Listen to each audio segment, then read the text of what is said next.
Confederation of industries ను నిర్వహించిన కార్యక్రమంలో ప్రధాని మోదీ ప్రసంగించారు. ఇక భారత ఆర్థిక వృద్ధి 8%తో ప్రపంచంలోనే 3వ అతిపెద్ద ఆర్థిక వ్యవస్థగా అవతరించే రోజు ఎంతో దూరంలో లేదు. ఇక మేము కోవిడ్ మహమ్మారిని అధిగమించి దేశాన్ని కొత్త శిఖరాలకు తీసుకెళ్లామని, ప్రపంచ ఆర్థిక వ్యవస్థలో భారత్ వాటా 16%, ప్రపంచంలో అత్యధిక వృద్ధి, తక్కువ ద్రవ్యోల్బణం ఉన్న ఏకైక దేశంగా భారత్ ఉంది. ఇక 3 ట్రిలియన్ల ఆర్థిక వ్యవస్థ దిశగా ప్రయాణిస్తున్నామని ఆశాభావం వ్యక్తం చేశారు.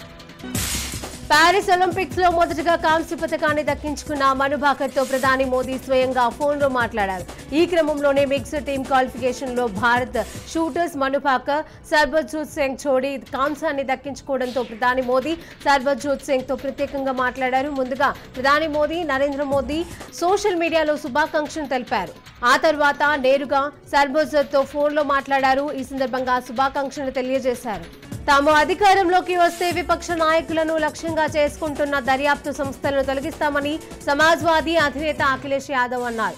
ఆరోగ్యం క్షీణిస్తున్న నేపథ్యంలోనే ఢిల్లీ సీఎం కేజ్రీవాల్ ను జైలు నుంచి విడుదల చేయాలని ఇండియా కూటమి నేతలకు కలిసి ఆయన కేంద్రాన్ని డిమాండ్ చేశారు.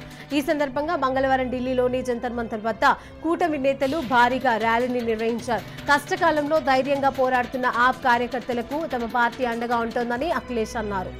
ఆగస్టు 2, 3వ తేదీలలో రాష్ట్రపతి భవన్లో రాష్ట్రపతి ద్రౌపది ముర్ము అధ్యక్షతన గవర్నర్ల సదస్సు జరగనుంది. ఈ సమావేశానికి ఉపరాష్ట్రపతి జగదీప్ ధంకర్, ఇక ప్రధాని నరేంద్ర మోదీ, కేంద్ర మంత్రులు హాజరు కానున్నారు. ఇందులో నూతన నేర న్యాయ చట్టాలు, ఉన్నత విద్యలో సంస్కరణలు, యూనివర్సిటీల అక్రిడేషన్స్, గిరిజన ప్రాంతాల అభివృద్ధి, వెనుకబడిన జిల్లాలు, సరిహద్దు ప్రాంతాల అభివృద్ధిలో గవర్నర్ల పాత్ర, మై భారత్, ఏక్ భారత్, శ్రేష్ఠ భారత్, ఏక్ పక్షే, మాక్నామ్, సేంద్రియ వ్యవసాయం, ప్రజా సంబంధాల మెరుగుదల, రాష్ట్రంలోని కేంద్ర ప్రభుత్వ కార్యాలయాలతో మెరుగైన సమన్వయం వంటి కీలక అంశాలపైన 2 రోజుల పాటు చర్చలు జరగనున్నాయి.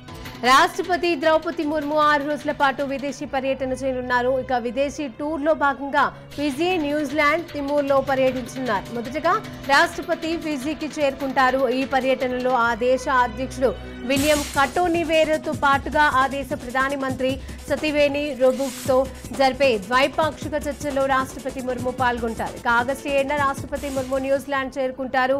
ఈ పర్యటనలో భాగంగానే ఆ దేశ గవర్నర్ జనరల్ సింధి కైరో, ప్రధాని క్రిస్టోఫర్ లక్సన్తో రాష్ట్రపతి ముర్ము ద్వైపాక్షిక చర్యలు జరుపుతారు. ఇక న్యూజిలాండ్ లో ఆ ప్రభుత్వం ఏర్పాటు చేసే విద్యా సదస్సులో సైతం ఆమె పాల్గొని ప్రసంగించనున్నారు. ఇక ఆగస్టు 10న తూర్పు తిమూర్కు రాష్ట్రపతి ముర్ము చేరుకుంటారు. ఈ సందర్భంగా ఆ దేశ అధ్యక్షుడు జోస్ రామోస్ హోర్తా, ప్రధాని కాన్సానా గుస్మావోతో ఆమె సమావేశమవుతారు. పొరుగున ఉన్న పాకిస్తాన్ అంటే మన దేశపు జంతువులకు కూడా గిట్టనట్లుంది. తాజాగా ఇరు దేశాలకు చెందిన 2 జింకలు సరిహద్దు ఫెన్సింగ్ వద్ద భీకరంగా పోరుబాటు పట్టాయి. ఇక సోషల్ మీడియాలో వైరల్ అవుతున్న ఈ వీడియో భారత్ పాకిస్తాన్ సరిహద్దుకు చెందినదని, దీనిలో బీఎస్ఎఫ్ జవాన్ రికార్డు చేసినట్లుగా పేర్కొంటున్నారు. ఆ వీడియోలో భారత్ పాకిస్తాన్లకు చెందిన జింకలు పరస్పరం ఢీకొంటున్నాయి. ఇక తమ దేశాలకు గెలిపించుకునేందుకు తీవ్రంగా పోరాడుతున్నాయి. ఇద్దరు తమ తమ పరిమితుల్లో నిలబడి జీరో లైన్ గోడ గుండా ఒకదానితో ఒకటి పోరాడుతూ ఉన్నాయి. ఇక 2 జింకలు తమ కొమ్ములతో ఒకరిపై ఒకరు దాడి చేసుకుంటున్నారు. సర్వోన్నత న్యాయస్థానం కేంద్ర ప్రభుత్వంపై ఆగ్రహం వ్యక్తం చేసింది. ఇక 1 ర్యాంక్ 1 పెన్షన్ పథకం ప్రకారం రిటైర్డ్ రెగ్యులర్ కెప్టెన్లకు చెల్లించే పెన్షన్ కు సంబంధించి ఈ నిర్ణయం తీసుకోవడం పైన జాప్యంపై మండిపడింది.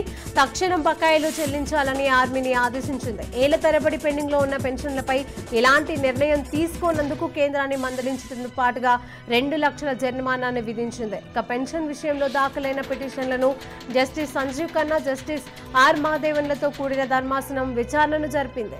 ఎస్ గ్లోబల్ ఇండియా 2024 కిరీటాన్ని బెంగళూరుకు చెందిన స్విజల్ ఫుడ్టాన్ కైవసం చేసుకుంది. ఇక జైపూర్ లో క్లాత్స్ అమెరన్ లో జరిగిన mess super model India event లో ఆమెకు ఈ కిరీట పట్టాభిషేకం జరిగింది. ఇక అద్భుతమైన పోటీల కెరియర్ లో పుట్టాకు ఇది ఒక మైలురాయి అని చెప్పుకొచ్చారు. ఇక 19 ఏళ్ల స్విజల్ అందాల పోటీలు, మోడలింగ్ లో ముందుకు దూసుకెళ్తుంది. ఈమె ప్రయాణం fresh face of ignite India 2021 title ను గెలుచుకోవడంతో మొదలైంది. ఇక ఆ తర్వాత మిస్ సూపర్ మోడల్ ఇండియా 2022 పోటీలో 2వ రన్నరప్ గా నిలిచింది. ఇక జూన్ 2023లో ఆమె ప్రపంచ వేదిక పైన భారతదేశానికి ప్రాతినిధ్యం వహించింది. కేరళలోని వాయనాడ్లో కొండ చర్యలో విరిగిపడిన ఘటనలో మృతి చెందిన వారి సంఖ్య 150కి చేరుకుంది. ఇక జూలై 30వ తేదీన ముండక్కిలో భారీగా కొండ చర్యలు విరిగిపడ్డాయి. ఇక ప్రస్తుతం ముండక్కిలో సెర్చ్ రెస్క్యూ ఆపరేషన్ కొనసాగుతూ ఉంది. 91 మంది మిస్సింగ్ కాగా 191 మంది ఆసుపత్రి పాలయ్యారు. ఇక 143 మందికి అటాప్సీ పూర్తి చేశారు. 20 గంటల పాటు సాగిన ఈ రెస్క్యూ ఆపరేషన్ తర్వాత మళ్లీ ఆపరేషన్ మొదలుపెట్టారు. ఇక 48 మంది బాధితుల మృతదేహాలు గుర్తించారు. పోస్ట్ మార్టం అయిన మృతదేహాలకు వాళ్ళ బంధువులకు అప్పగించారు. సుమారుగా 78 మృతదేహాలను ముప్పడి సోషల్ హెల్త్ సెంటర్లో పెట్టారు. ఇక మరో 32 మంది మృతదేహాలను నీలంబూర్ జిల్లా ఆసుపత్రిలో ఉంచారు. శిథిలాల కింద ఇంకా చాలా మంది చిక్కుకొని ఉంటారని భావిస్తున్నారు.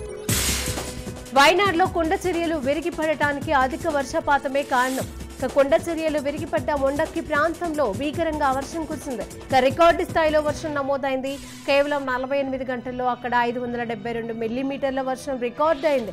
ఇది వాతావరణ శాఖ అంచనాల ప్రకారంగా చాలా ఎక్కువ అని, చాలా సాధారణంగా ఒకరోజు 204.4 మిల్లీమీటర్ల వర్షం కురిస్తే అప్పుడు ఆ వర్షం అతి తీవ్రంగా కురిసినట్లు లెక్క వేస్తారు. ఇక తొలి 24 గంటల్లో 200 మిల్లీమీటర్ల వర్షం నమోదైనట్లుగా కేరళ సీఎం పినరయ్ విజయన్ తెలిపారు. ఆ తర్వాత 24 గంటల్లో 372 మిల్లీమీటర్ల వర్షం కురిసినట్లుగా ఆయన చెప్పారు.